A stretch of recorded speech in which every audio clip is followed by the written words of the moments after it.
सवारी करनी चाहिए। हमारा उस्ताद कोई ना, हमारे उस्ताद को लगा अल्लाह पाक है। आपका मतलब उस्ताद कोई रहा नहीं? कोई रहा नहीं, कोई उस्ताद से सहारा लिया नहीं, उस वक्त कोई उस्ताद था। उसके बाद में जो अपने प्रेम क्रिया चली वो आप ही देखते रहे हर वक्त।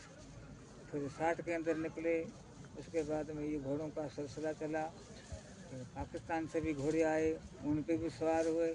हमारा विजय कहीं भी गया, अफ्रीका गया, कनाड गया, खंगार खंगार करते रहे। एक बात आपने जब जिक्र कर दिया है पाकिस्तान और हिंदुस्तान का, तो मैंने ऐसा सुना है कि जो खंगार खान है वो इंडिया का इकलौता सवार है जिसने हिंदुस्तान में तो रेस जीती, उसने सिंध का मेले में भी फाइट किया। फाइट किया, वहाँ पे मैं 3 बार रेस जीती मेरी।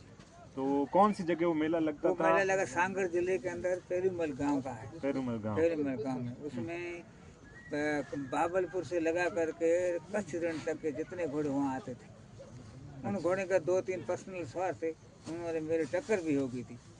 वो सवार पाकिस्तान के थे? पाकिस्तान के सवार थे। उन घोड़ों ने टक्कर होगी, भाई तुम कहाँ के रहने वाले, तुम घोड़े, तुमको क्या मालूम घोड़े किस तरह चलते हैं। मैंने कहा एक बार मेरे को बैठने दो भाई। जब मैं बैठा, जब 3 सवार तो थे वो तो पीछे हट के उन्होंने रिटर्न टिकट ले लिया। एक सवार मेरे साथ रहा 15 दिन। आपको उनका कोई थोड़ा बहुत नाम याद है? नाम याद है, एक नाम मोहम्मद शरीफ है, एक नाम पीर मुल्तानी।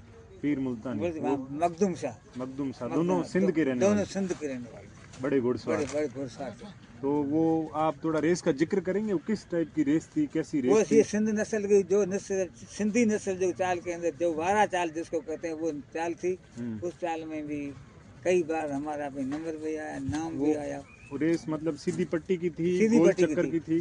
सीधी पट्टी थी। फिर उनको गोल चक्कर का मैंने भी सिखाया। आप तो उस समय जो आपने रेस पहली वहाँ पाकिस्तान में जीती, उस वक्त आपके पास किस टाइप का घोड़ा था? उस मेरे पास एक सब्जे कलर का घोड़ा था। सब्जे कलर का घोड़ा था। वो घोड़ा फिर वहाँ से मैंने पार कर दिया, इंडिया के अंदर आया।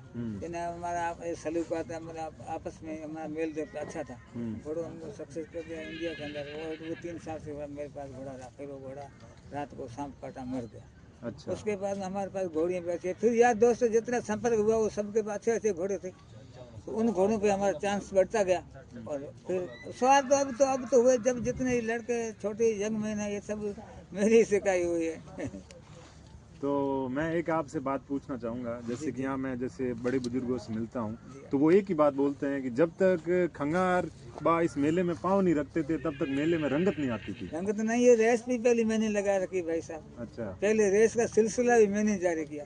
अच्छा। ये हम जोधपुर दरबार गजय सिंह जी, भवानी सिंह जयपुर साहब, नगर राव साहब पृथ्वी सिंह जी, तलवार ठाकर मोती सिंह जी और चित्र राणा साहब और जनक सिंह जी दासपा, उन लोगों में बैठ के उन्होंने कहा रेस बनाओ। तो रेस में इनाम क्या रखेंगे भाई, तो तुमको जितना चाहिए वैसा रखो। तो पहले दे दो फर्स्ट नंबर को लाल बत्ती, तो घासलेट वाली। अच्छा। दूसरे नंबर वाले को दे दो एक पीतल का लोटा।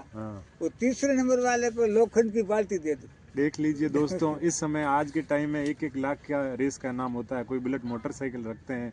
आप सोच सकते हो उस जमाने में एक लालटेन इनाम में रखी गई थी। तो फिर वो पहली रेस किसने लड़ी, कौन से घोड़े थे, किसने नंबर लिया? पहले घोड़ा एक शकूर खान था, एक उसका घोड़ा था, एक बाकासर बलवंत सिंह का घोड़ा था, एक तीसरा नंबर सबोज प्रधान कोनरे वाला घोड़ा था। अच्छा। 3 घोड़ों का मुकाबले था। मेरे पास एक रोकर घोड़ा था। वो घोड़ा निकला जब उन्होंने कई बार कहा कि यार तो इस आदमी को खत्म करो ना, हमारे घोड़े की वैल्यू जा रही है। उस दिन भी हमने इन मुकाबले से फिर इनको ये रेस लगाई। 1-2 बार जसोल से अपने तक बीच में रेस लगाई। उसमें बाकी जो इतने हमारे यार दोस्त है, कोई भाड़े